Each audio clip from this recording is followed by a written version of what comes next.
Hola a todos y bienvenidos una vez más a Dance Moms México.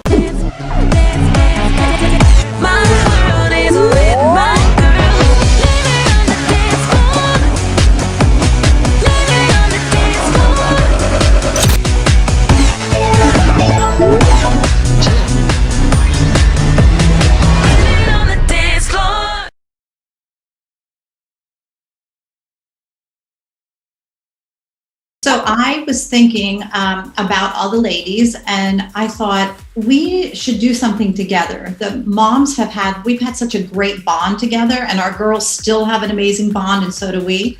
So I called all the gals and said, hey, can we get together? So we decided to get together and we brainstormed. And we thought it would be really fun to get together and do a project.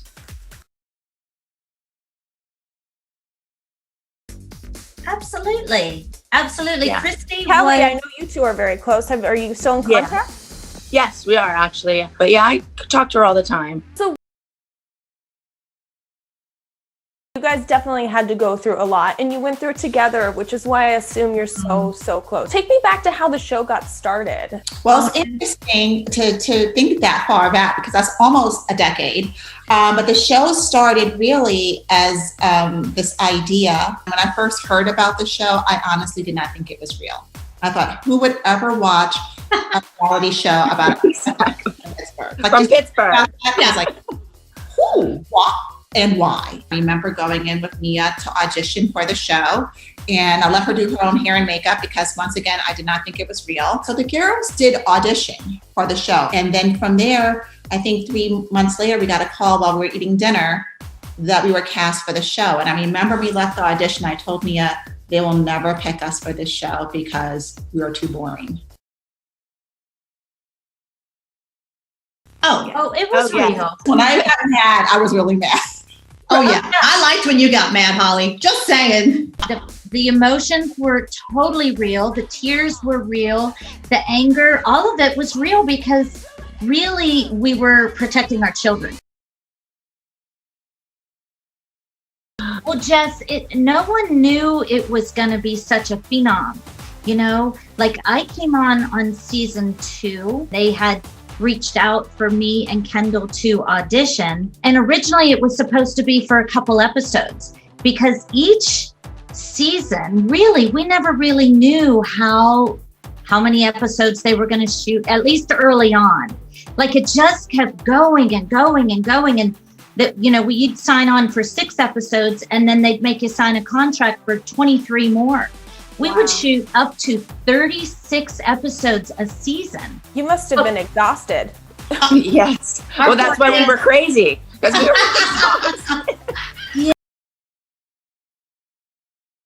Yeah, but we didn't want it was an opportunity for the kids. Like, I think all of us, we did it for the children. Oh, I didn't do it for me, no, yeah. Yeah.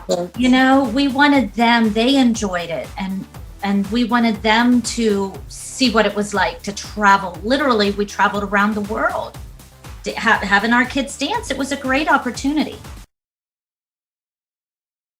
Is it real? I think the question that fans ask the most, I think, is, was the show real? Well, was it? For me. It's real for me. Because people want to know, is it scripted? And I will say, no one ever handed me a script. Absolutely I know there are reality shows which are loosely scripted. Ours was not. We never got a script. We never got a script, but they knew what they wanted every week. Well, and that set you up. I mean, and that's what reality shows did, you know. The producers would have 3 storylines that they really manipulated us to get to. You know, they would create these storylines just from listening to us talking. We had those mics on for 12 hours a day.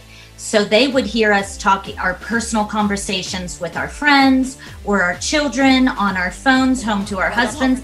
So they knew what was going on in our lives.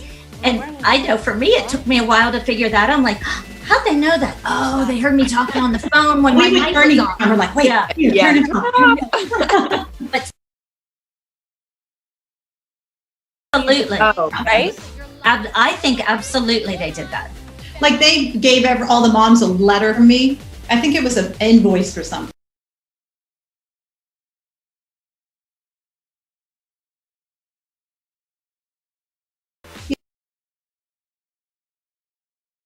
Oh, of course, but they can edit you any way they want to edit you. Yeah, there were a lot of things said, not in the context where they had us saying them. Remember when Kira, for instance, threw a bottle at a camera person or a producer?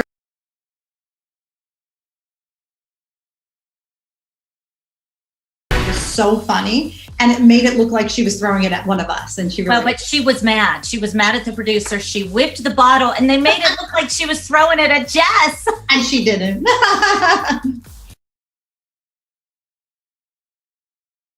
Well, I'm going to take you on a little trip down memory lane here. Ooh, la la! Maybe it's just me, but every time Kathy and the candy apples came around,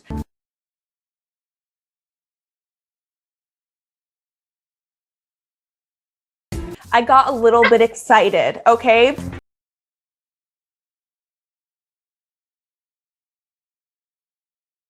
Look at Jill's face.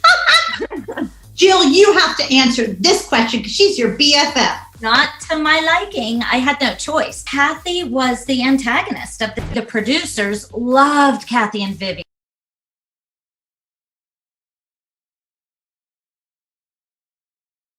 This is my opinion. Vivi didn't even like to dance. Do you know what I mean? Like, our kids were dancers. They would, when the cameras were off, they were there till midnight still practicing because they wanted to be good. They wanted to look good.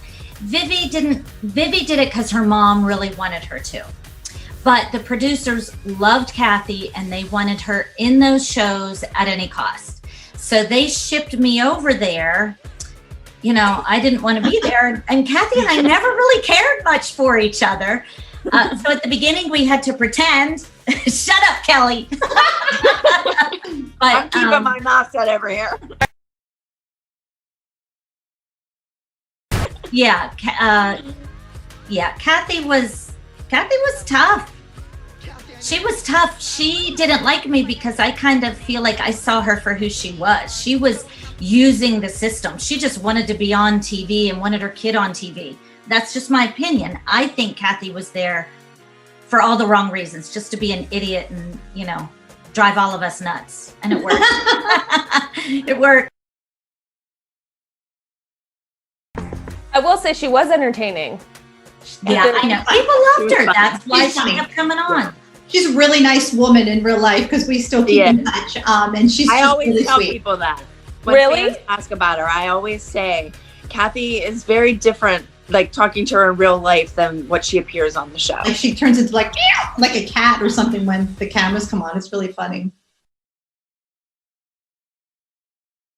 I think In the beginning it might have bothered them, but then I think towards the end of the show, like after season 2, they were like, "Oh, this pyramid's just for the show." So you know, but I think in the beginning it did bother them.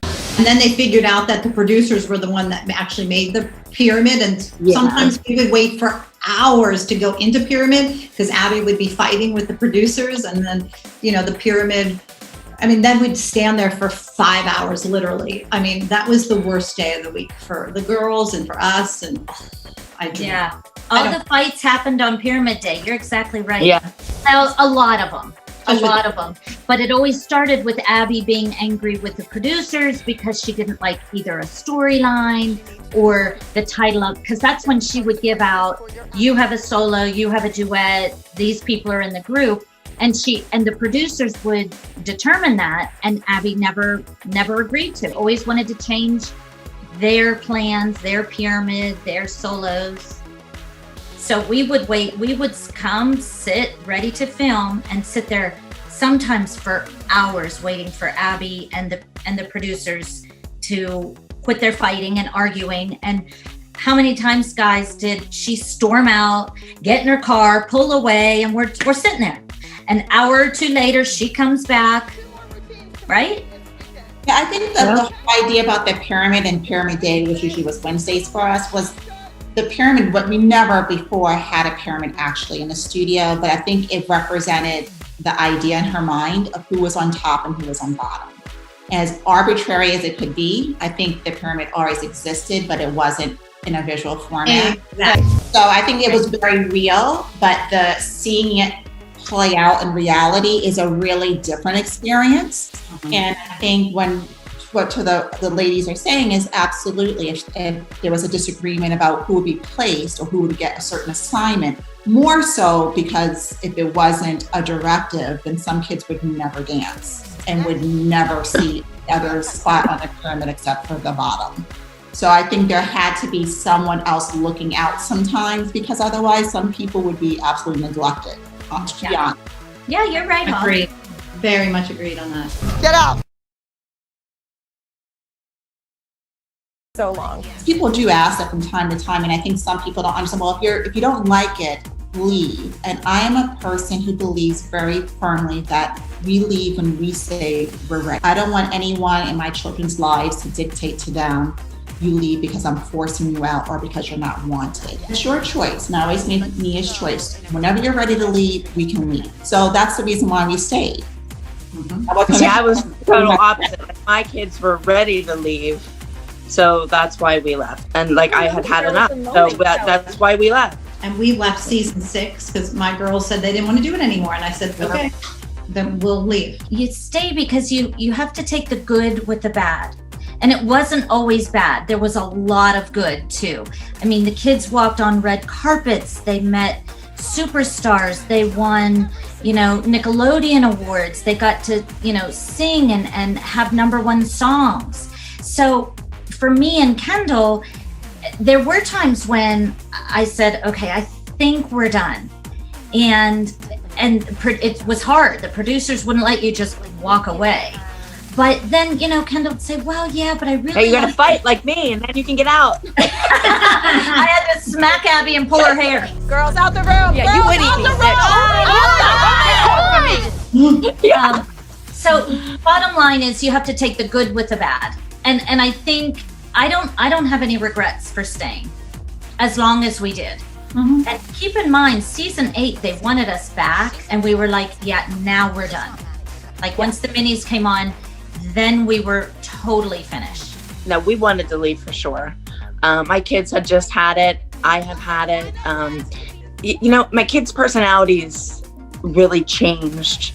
My kids used to be so happy to be at dance, and they just every day got knocked down, and I just saw it changing them. And I didn't want them to have to deal with that anymore. And they didn't want to do it anymore. So that was basically why we left. I want to go home. After. Never. No. And like I said, it totally changed their lives. My girls haven't ever danced since the day we left that show. It was like, it ruined their whole perspective of dance and reality TV. They don't want to be on another show. Even if they were they just don't want to be in that environment anymore. It was that bad to them. For today? No. Not me. I wouldn't say I'm not in contact with Abby, but no, occasionally she'll jump out on my Instagram and say something, but I'm not in contact with her. But okay. She lives in LA, I live in Pittsburgh. I don't see her. I think that, being on the show is for sure worth it. I mean, it was hard, but it was so much fun. And these girls have lasting friendships as well as we do. Our kids are all very successful and very kind, humble, sweet individuals. So, I think we're really blessed. I think the kids' personalities for the first couple years, they were very young, but their personalities were stifled a little bit. They weren't allowed to, there's a funny one and there's so much to each one of these kids that people didn't see the real children. They were babies. They went through puberty on national television. Yeah. Talk about don't talk back, like they had Brooke be the miserable teenager all the time, and she always looked grumpy. Brooke was never miserable. She always was smiling. 24/7. They had so much fun together, and I wish people saw that. Remember, they would order like filet mignons and baked potatoes. Yeah, and order $500 worth of food and never eat it. Oh, it was just really. And it is a shame, Melissa. Like when you saying that makes me smile, and it's sad that they never captured that. The cameras never captured that. They never captured it. And let's Girls are 16 and 18. I think they're doing so great. Maddie is actually moving out on October 15th, which is crazy to me. She's going to be 18. She just got her new place.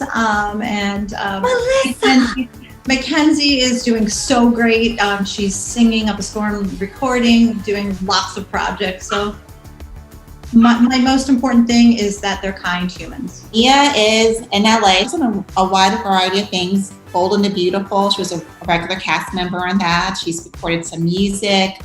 Now she's a full-time student at UCLA, and she has some other projects that are coming up as well. But for me, I'm just really proud of the young woman that she's becoming and that she's taking this adventurous spirit. Brooke is living in LA. She graduated a year early from OU with a double major and immediately moved to LA and got a job there. And Paige is, she has an apartment at West Virginia. She's going to WVU. She's a sophomore. And they're both doing great, enjoying life. Kendall is, she's my youngest. She's 17. When we left LA, I put her back in our public school. She is in her senior year and she's really keeping busy. Even with COVID and everything, it's kind of a little bit of a letdown for her senior year. She's still singing and dancing and performing when she can. She's an influencer. We do auditions in LA when we can. And I'm just trying to give her a normal finish up to her childhood. And then, she wants to go off to college. So we're applying for colleges now and we'll see what the future holds. No way. Honestly, I feel like my story's been told, and by the end of the season 7, when our contract was up, I told a lot of the moms that were coming on, like, no need to fight with me. I'm just here to finish telling my story, and I think everything we've needed to say has been told. And well said. On a good note, and I'm happy. I'm proud. I have no regrets. Very thankful and blessed, but our story has been told. Can I just say, sometimes, I'll meet someone, or a fan, or someone will come and say, "Oh my gosh, are you Kendall's mom? Are you Dan's mom?" And they can't judge us, the moms or the children, from what they saw on TV. And I know that you guys saw over 200 episodes of these kids, but they really just give them a chance to get to know them. Don't judge them or think you know them from something you saw on reality TV. You know what I mean? I think all of us are just normal moms who want the best for our kids. My lesson that I learned from the show would be to stay true to yourself. Because if you're authentic, it's you. You have nothing to apologize for being you, because that is who you are. So as long as you stay true to yourself and you're authentic and you're transparent, no regrets.